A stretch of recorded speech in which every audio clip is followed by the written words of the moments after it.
Three, two, one. You're live. Hello, hello, hello, Santa Barbara. It's your chantress of everything valuable and beautiful, Elizabeth Stewart. And today I've got an old friend coming on the air. That's Casey McGarry. And Casey's a local filmmaker. One of his films is in the Santa Barbara International Film Festival local short film section.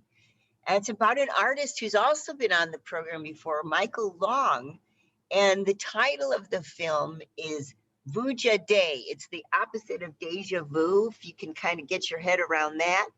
And this is an expression. The title of the film comes from an expression from the artist, Michael Long. And the beginning of this expression came when he was a youngster and his family moved a lot. And he was pulling things into boxes and taking them out of boxes repeatedly in his young life. And as he did, he would call this his Vuja Day, the opposite of deja vu. So instead of it's happening to me because it happened in the past, it's now happening to me as a repeat in the future. So that became the title of the film. I've seen Michael's work, and I think it's fantastic. He's got an arts collective studio in Santa Barbara called the Rondo. And the Rondo is kind of an iconic place where he makes his art. He's also a teacher of art, a lecturer. And the filmmaker, Casey, comes from, just a really talented family. I mean, the mom's a playwright, Casey's a play crafter, and just an all-out wonderful person, wonderful artist himself. He is back for the 36th annual Santa Barbara International Film Festival with 2 short films. And this is one of them we're going to talk about today. The other one is really interesting. It's called Electric Lady, and it's about Anna Marie Coffey, who I bet you if you've been to the Bud Bottoms sculpture with the dolphins down by the pier, you've seen her. You haven't seen her recently because she's moved, but she was an icon here in Santa Barbara as she did her roller skating all throughout Santa Barbara. And she kind of performed for the people down there. And this is that's Electric Lady. Today we're going to talk about Vuja Day. And Casey, you must have run into Michael and said, okay, this guy, I have to do a film. How did this start? Yeah, I have a friend named John Paul who I met through other friends from he's from Philadelphia. And I don't know how him and Michael met, but he introduced me to Michael and we grabbed a drink at my favorite spot, the Pickle Room, and started talking about Michael's work and possibly doing a film about his work and the Rondo. And it just stayed with me and was film worthy in my mind. It was very visual, and I also liked his work a lot. And the story of the Rondo is really fascinating because I just love that era of music where like folk, the 60s folk movement and stuff. And the Rondo was a music venue back then. So that was really cool to learn about. And then also the fact that later on it was Gary Schaaf's art studio was really an added bonus to me too, because I had met him during the whole Jimmy's filmmaking process about the Grasshopper for Grandpa film, and he was unfortunately not in good enough health to interview and stuff, but I know he was really close friends with Tommy, who ran that restaurant before it closed, Tommy Chung, and so it was all connected in some way, and it just, I have a big queue of Santa Barbara films to make and films that people want me to make. And then there's, I usually have to be drawn to the story in a special way to want to do it. And this one just, was up on the list, and, Michael compelled me to actually pull the trigger on it.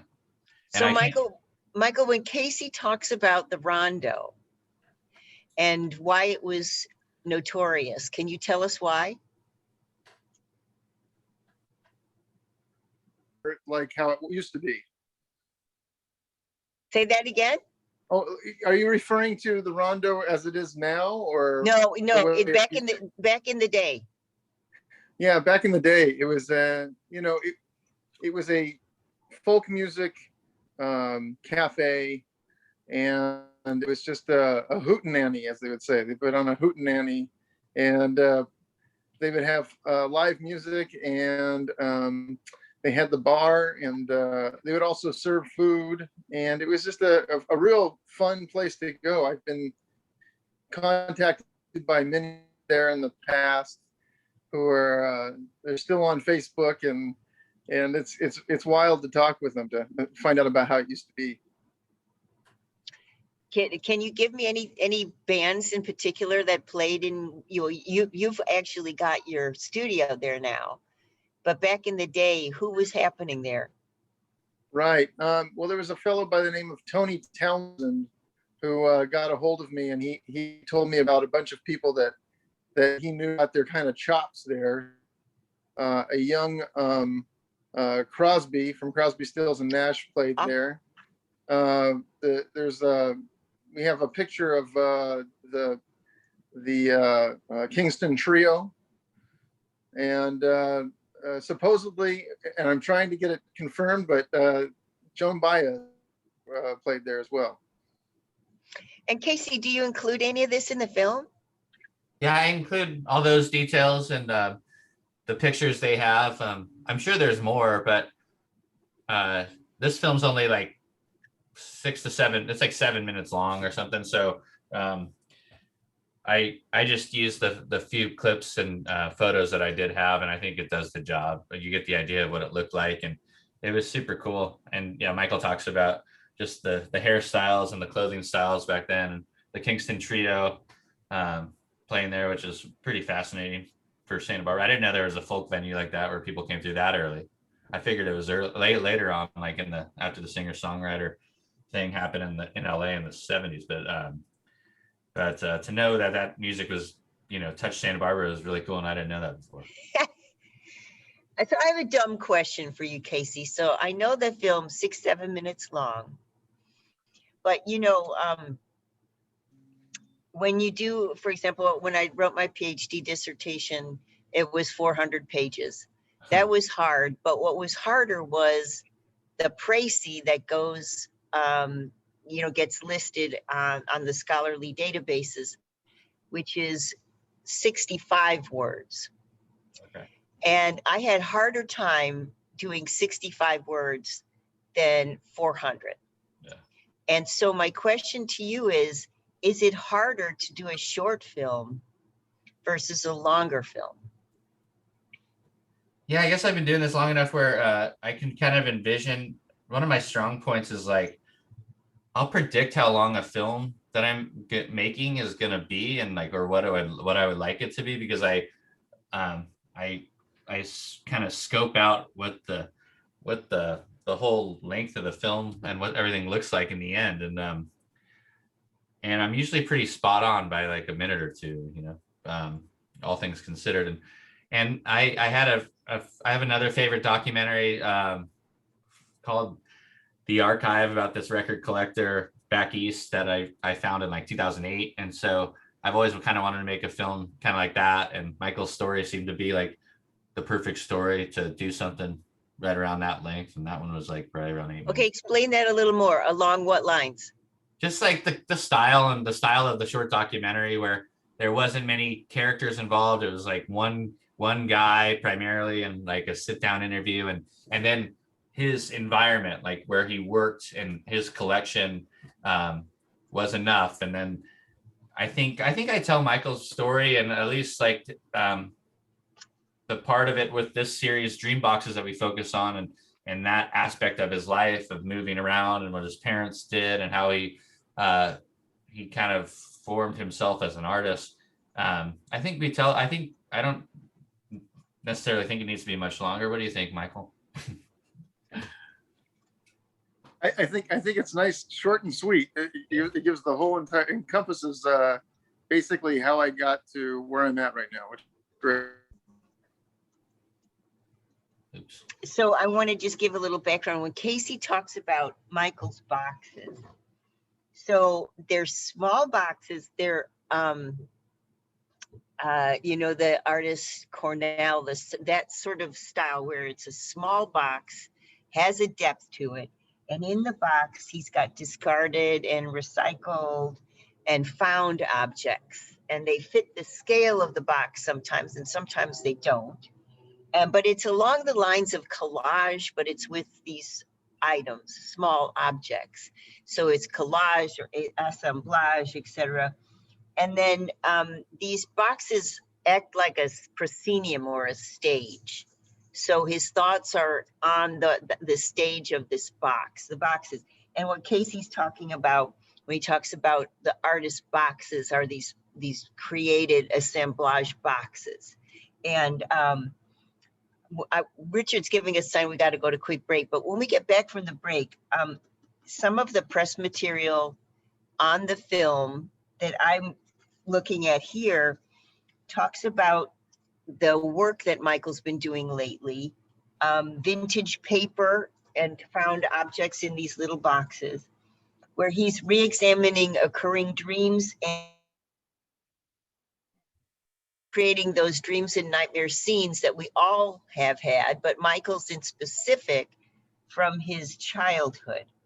And I was reflecting when I was writing my notes for today, I was reflecting on one particular dream that I've had like all my life. I mean, you know, since I was a kid, of a very parched desert. You know how like the mud goes into flat curls when the desert rains come, and the desert dries up. And I'm consistently seeing that, like throughout my life, I see that landscape, and I don't see much else in the dream but this landscape of, dried, curled up mud. And so that's my image that comes to me when I think of a childhood nightmare that reoccurs. And I want to throw that back to Michael of, some of the imagery that he's come up with from his childhood that recur. And then I want Casey to reflect on how Casey portrays that process of making that art in the short film. We get back from the break. Hey, Richard, let me just say, dear listener, that Casey sent me some music from the film. And so we're going to go in and out with music that Casey curated for us from the film. It's based on the life and work of Michael Long. And the film is called, say it for me, Michael. Vuja Day. The film is Vuja Day, and that is a twisting of deja vu, because the inspiration for Michael's work comes from the boxes that he threw his childhood things into, because his family moved so much. So instead of going forward into the future, it's back into the future. And that's why the film is Vuja Day. Don't turn that down. Back in a minute.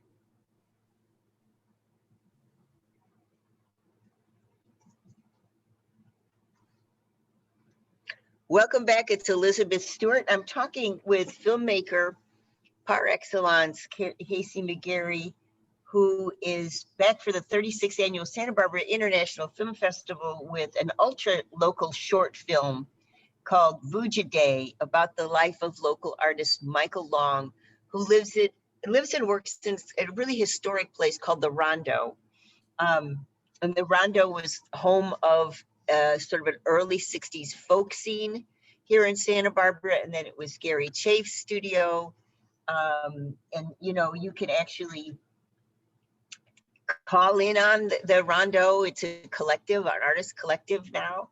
And Casey undertook to do a short film about the work of Michael. And we described before the break these boxes that Michael does that are sort of scenic proscenium representations.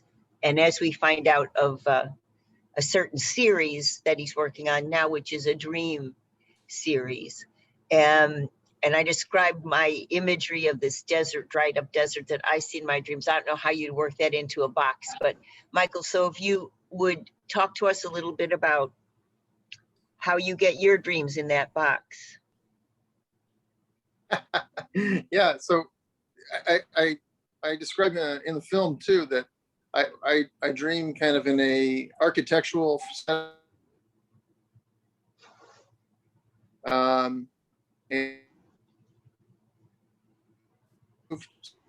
kid,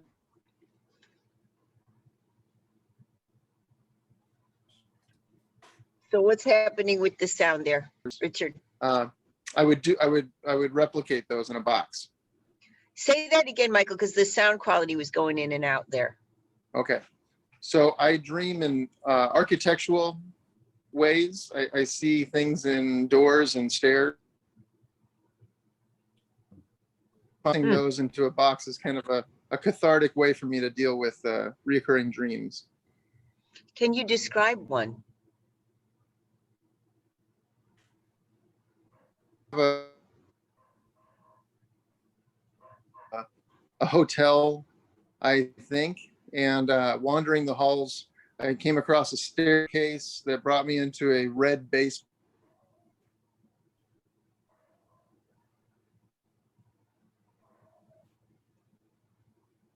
Red basement. Well, maybe so Richard, I wonder if Michael is it because he's in a bad location? We can't that Zoom is in and out. Yeah, who knows? Okay. So Mike, your internet's going in and out, Mike, or something. I can explain. Yeah, what strikes me about his dream boxes are because he moved around from the age of 5 to 16 so many times, and he states in the film that he moved around 30 times. His dad started designing and building swimming pools for wealthy people, and that started here in California. But then they moved out to England, and they moved all over the countryside of England for years, and he ended up moving back to California. But a lot of his dream boxes look to me like they're very European places. Like it was kind of haunting because they're very old and well lived in, and many different places and many different styles of architecture. So that's what's pretty fascinating about those dream boxes to me. I only filled in there because Michael's internet's gone in and out, but the architecture and the antique look of all his boxes, or the attention to detail is pretty miraculous. Like it's like dirt on the bottom of a wall from someone kicking the door in, or going through a door so much. Like those kind of details are really cool. The way he paints these stairwells, banisters, or like these old wooden doors. That detail really strikes me as something fascinating. Were you tempted, Casey, to use that kind of thing as like a metaphor for something in the film?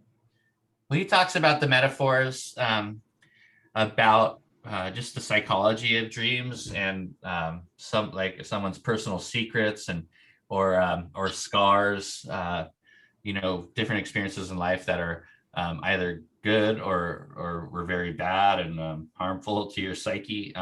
All those kind of things that are in the back of your mind and that you live with day in and day out. That's what's so cool about Michael's work, is that's all the things that his work's about, is all that stuff. Like the idea of him being able to recreate these dreams is really really imaginative, but also really startling that his memory allows him to do that. I know his imagination allows him to go that much further when he's in the process and he embellishes on it, but just the fact that he does that is really, really cool. So it's an interesting thing. I was listening to an interview, famous director, and he was talking about directing his films and how he sometimes doesn't get what he wants out of a performer, or he does documentary. Werner Herzog, for example, was being interviewed, and he talks about his documentary work, and he's not getting what he wants from the speaker, from the subject of the documentary. And he'll try a lot of different ways to get some result that he's looking for. And I'm wondering, Casey, as I was watching Werner, be the genius that he is, how do you get your reactions out of the people that you're filming? How do you do that? Well, you think about the project a good amount before you interview your subjects, and then I like to jot down pages of questions right before the interview, so it's fresh in my head, and it's kind of procrastinating, but it also it's come to a point in the process where it's like you're in it. And I work I have to be very in the moment with these projects, especially these Santa Barbara docs that I've been making the last 6 years. It's just so fresh. Like every day it's like they're exhausting because I'm like almost living with this other person's life, and I have to do them rather quickly because of all the deadlines, and like I want to make work quickly and promote it or have it screened at the film festival and those types of things.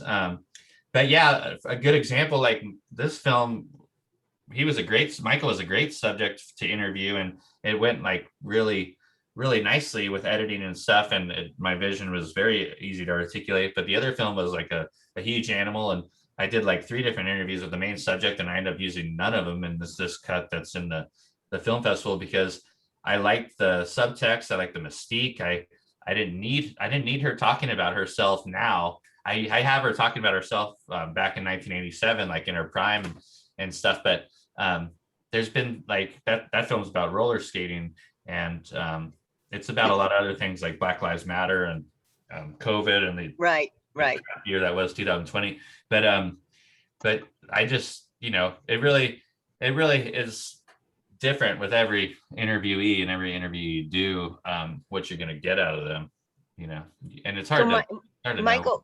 Michael, what's Casey's style? Casey's style. Well, he basically kind of let me talk, and he asked some very broad questions, and I was able to kind of go into areas that I didn't think I was going to be talking about, but he somehow got it out of me.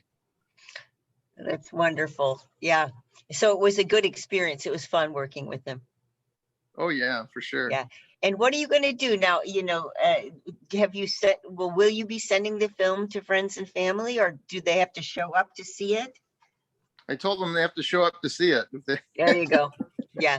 And we'll talk a little bit when we get back from the break, how folks can access Casey's films. The grouping of films, the short, local short films, there's a grouping of them that is going to be aired. And I believe is there a drive-in or something that's available as well?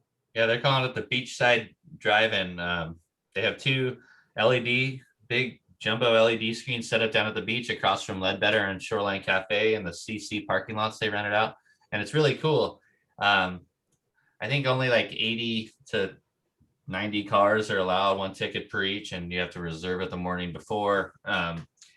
So the best bet is probably just to watch it online for $10. And this group of shorts is available for 24 hours, easily accessible on the film festival website for $10. And so that's an easy way to watch it. But you can also show up and try to go to the drive-in. But it's gonna be a crazy busy one, I think.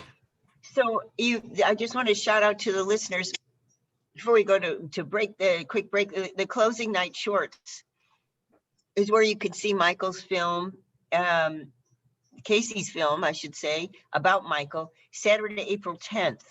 And you can buy a ticket for the closing night, and then, as Casey said, films will be up for 24 hours in the virtual world.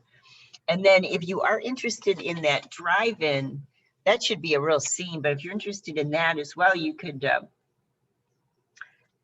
take a look at, is the website, is it the GiveBox website, Casey? No, that's the other one. But you just go to sbif.org and it'll lead you. There's buttons for the different screenings and the different types of tickets you need.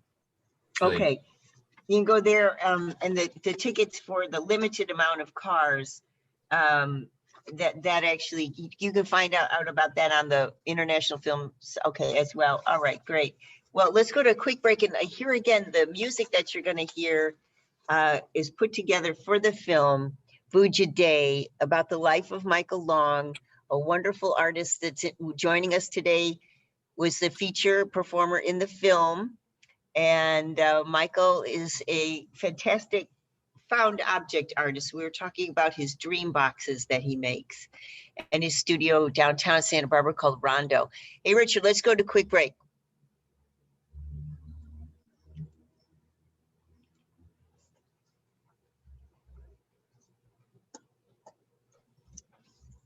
By the way, we'll start here in just a second. What do you call it if I remember that I've never been here before? Here we go. In 3, 2, 1, you're live. Elizabeth's gone. Welcome back. It's Elizabeth Stewart, and we're talking with filmmaker Casey McGarry, and he's got 2 short films in the International Film Festival this year. We're talking about one in particular that really interested me because I had an opportunity to interview Michael Long, featured artist in Casey's film, on our radio program. And this particular film is about Michael's work, and it's really interesting, I think, just reading the press material. So it's an artist who works in architectural settings. So the boxes are built architecture. But Casey's film, the way I understand it, is as much about the environment of the artist as it is the artist. So there's an element of, resonance with the architecture and the artist, and then the artwork and the artist in this film. And we're talking about Casey's process. It's really interesting. Casey he overthinks in his head, and then as he's about to shoot, he just massively brain dumps onto a piece of paper what he needs to get out of his subject. And and then he works fast, and then he wants to work fast, and he kind of exhausts himself by throwing himself into the life of the interviewer. Documentary is a specific format. And so Casey, over the past 6-7 years, we've covered him since his first film that he did about Santa Barbara, but he's done 6 or 7 now about Santa Barbara. I can remember Grasshoppers for Grandpa about, Jimmy's and the pickle room, etc. And that was such an important thing for me, Casey, because I went to visit a pickle room and talk to, at that point, it had just been purchased. And so I went to visit the new owners, and I was trying to look around to see what, your film would end up looking like, etc. And do you know, Casey, it was really interesting. There was a guy that was laying the new Formica in the bar, and I got to meet him, and I said, would you like to do my entire kitchen? So I have a kitchen that's sort of a lookalike to the pickle room. I don't know if you knew that, Casey, but I hired the same guy. Of course, it's not red, the Formica, it's a different color. But at any rate, your film got my kitchen built. So I thank you for that. So what are you thinking, Casey? Now, it's a Richard, it's true. Yeah, Pete, the Formica guy, did my kitchen, and he did, the pickle room too. So, Casey, I know everybody probably asked you this, but what's it like to participate in the film festival? Do you meet anybody that you've always wanted to meet, celebrity wise? And then what do people want to know about the film? Like, for example, if there's an after party, what happens? What's the whole experience like as a filmmaker? It's usually really positive. And there's a reason why I keep doing it. Maybe I have an addiction, I guess, to it, or I don't think I like the attention so much. I've realized, because I don't do well with it, all the stress of that part. But I think the payoff comes where, like, just how good it feels to finish a project on someone who needed to have their story told, or I felt needed to have their story told, and then a ton of people agree with me that they were so glad that I told their story, because otherwise they would have never heard of anything like it, or be introduced to that person. So I like that special local aspect of the Santa Barbara Film Festival, and they've been so good to me, and we have a very cool working relationship. This year, I tested it because they work with me so well. The Electric Lady film I did so quickly, like in the last few months, and it was really straining on me and really hard to get done. And but it was still a good, positive experience. I was trying to kind of accomplish the the impossible with making a film doesn't happen overnight. So you can't rush it too. But I got it done somehow, or at least this version for the film festival. And I called Michael all stressed out this morning about it because I didn't feel that good after putting it out into the world. But I feel good about it, or I feel better about this afternoon. And I love our little film. Me and Michael's little film is really cool, and I think that will have a great life online too, and hopefully do wonders for his work and his sales and his commissions. I didn't think about that. Yeah, right. And visits to the Rondo, people will hopefully see the film. And Michael, do you have any plans to like screen it at the Rondo? Sure. Oh, for sure. Yeah, we'll definitely play it. Little wine and cheese, sit back and watch you. Why not? Yeah, why not? So Richard, are you giving us a quick sign? We got to go to quick break. Okay. And by the way, just another shout out how to get tickets, guys. So I'm talking about this Santa Barbara International Film Festival local short film section. And that's at the end of the film festival. And so Casey, who has been on our radio program, I don't know, 5-6 times in the period of 6 years or so. Every time he does a Santa Barbara film, we try to have him back. This is a Santa Barbara subject, Michael Long, and he also is doing another film, another formerly local Santa Barbara subject, Anna Marie Coffey, Electric Lady. This film about Michael's work is called Vuja Day. You'll remember that it's the opposite of deja vu. And this is the story of Michael and his environment being the studio called the Rondo here in Santa Barbara, which has its history in the folk era, 1960s, and then was Gary Chafe's studio, who is also a beloved local artist. And now it's a collective run by Michael called the Rondo. Michael creates these beautiful little architectural boxes filled with found imagery, and they are architecture, found imagery that it's based mainly on his dream life, which is fantastic. The film itself, Saturday, April 10th, starting at 8 p.m. So you will go to the Santa Barbara International Film Festival website. You're going to go to Closing Night Shorts. And for $10, you can see for 24 hours a whole selection of the Closing Night Short. Actually, it includes Distance by Michael Love. Also, Michael's been on our program. Homecoming, Journey to Lemur by Nick Kazar.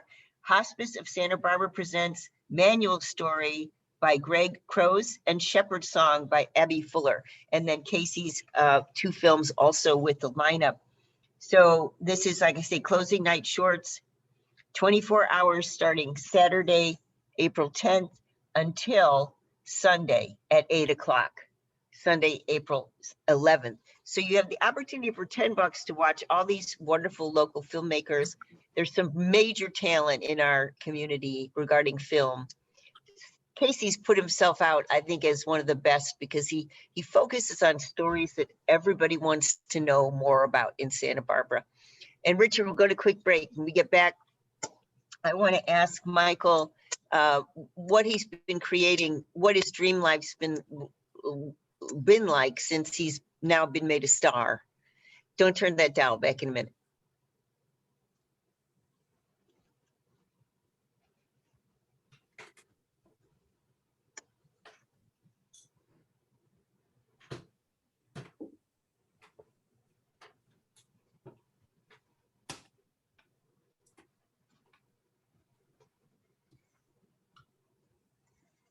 Your dreams in that box.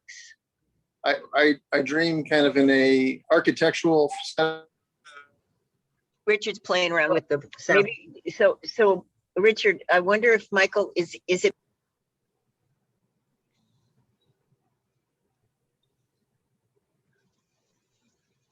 I can explain. Yeah, what's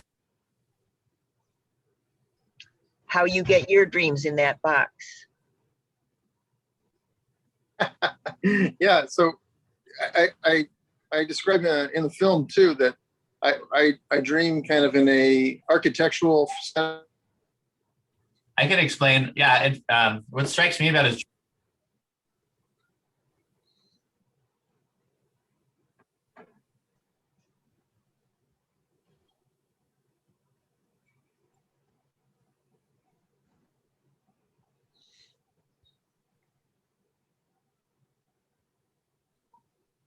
All right, you got about 5 minutes. You have one more break to take, and you have about 5 minutes, I would say, between the two. Okay. What's that, Richard? You got about 5 minutes for this segment and about 6 minutes for the second segment. We have one more break to take. Okay. Here we go. Welcome back. It's Elizabeth Stewart. I'm talking with Hold it, local. hold it, hold it, hold it.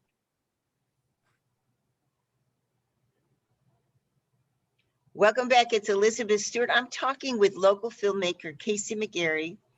And we're talking about the film about the life of Michael Long. Michael E. Long specializes in miniature diorama art. His masterpiece miniature collection is called Dream Boxes. He was born here in Santa Barbara in 1973, and he's been creating art since he's 5 years old. Like I mentioned, he's a teacher and practicing artist. What he does is he takes these small boxes and he does his own interior architecture landscape with discarded, recycled, and unwanted things.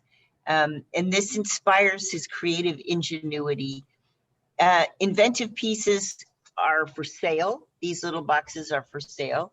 And his studio is called the Rondo.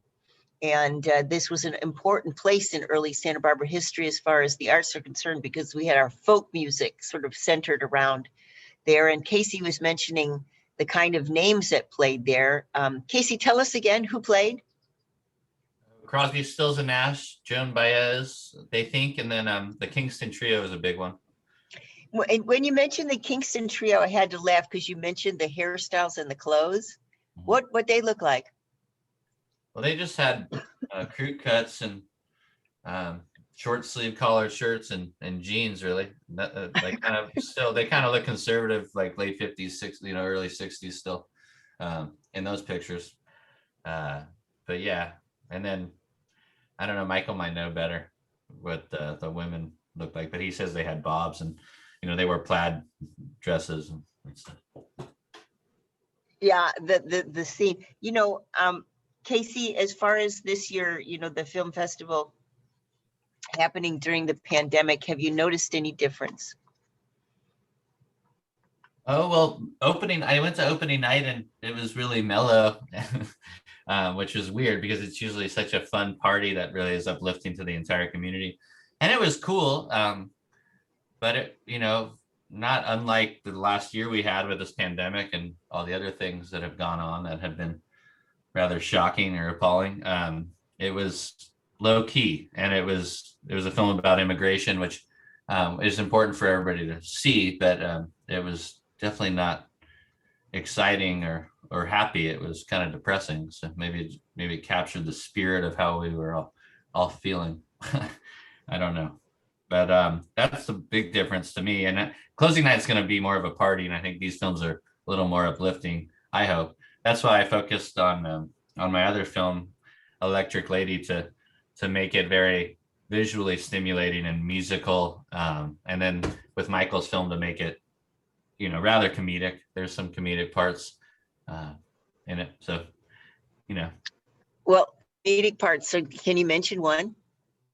A comedic part. Yeah. Just a couple shots of Michael reading an old magazine laying down on his sofa in the Rondo is my favorite shot. That'll tickle some people in the audience, I'm sure. I know this is radio, but Michael's beaming, smiling here. Yeah, I can't wait to see that. Hey, Richard, let's go to a quick break. We get back from the break. I want to ask what Michael's been up to since the pandemic and if it's affected his dream boxes at all, what he's creating. Don't turn that down. Back in a minute.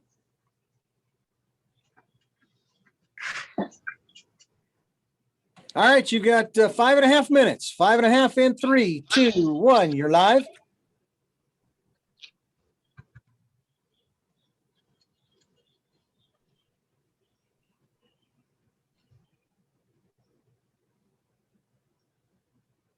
I didn't realize she left the room. Oh, I poured myself another cup of tea. Okay, here we go, Elizabeth. One more time. 3.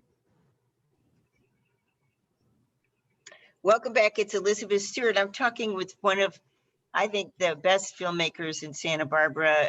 I just love his work because he focuses on Santa Barbara short films.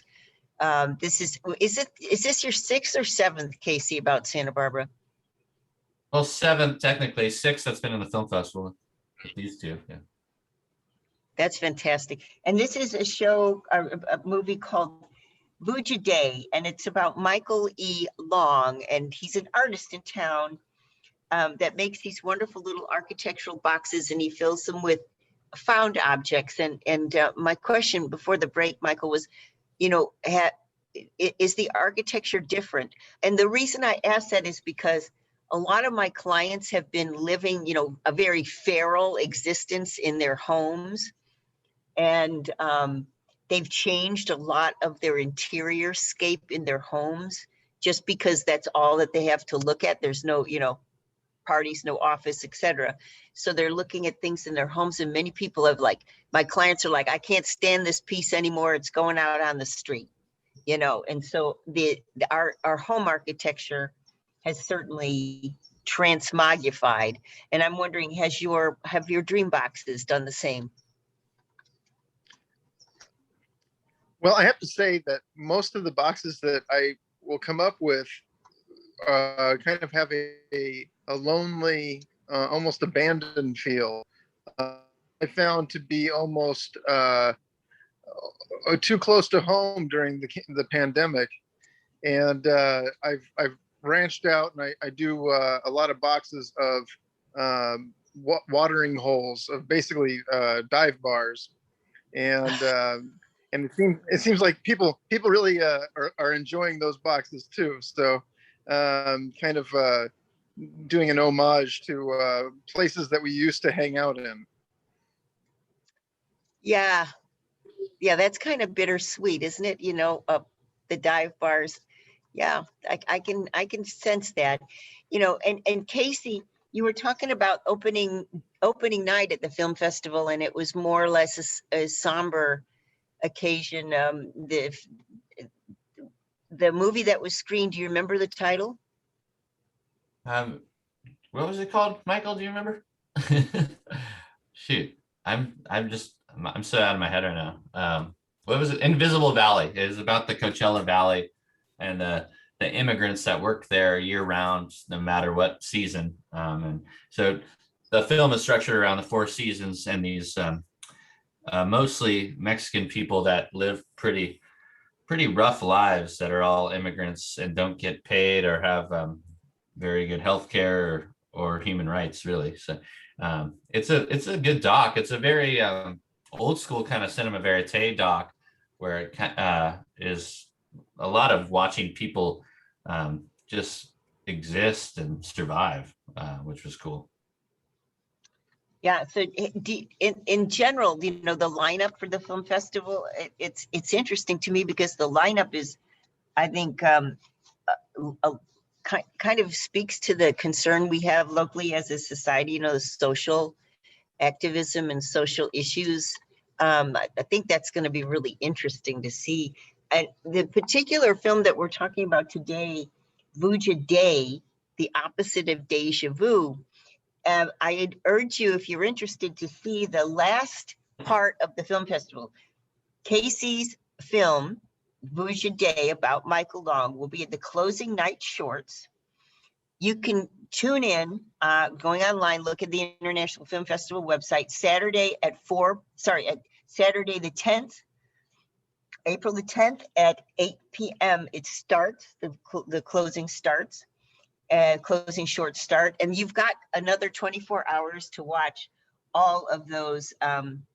There's, I think, 5 local filmmakers that are showing their work on the closing night shorts. You have 24 hours and it's $10, and so what a deal. And then if you are interested, there's an in-person experience. You can go in your car to the parking lot 3 at the Santa Barbara City College, Loma Alta Drive or Shoreline Drive. And if you've got a concierge pass, you can have entry to the drive-in events. And there's, you know, it's limited. 80 or so cars can actually go to that actual appearance. So I have to say, Casey, it's great to see you. I wish we were in the studio again together. And Michael, thank you as well. And good luck on closing night. And I hope it's a fantastic event. And I want to stop in the Norando and have a glass of wine with Michael and watch the film projected on the walls of the Rondo. Won't that be fun? Anytime. Thank you, guys. Thank you. I appreciate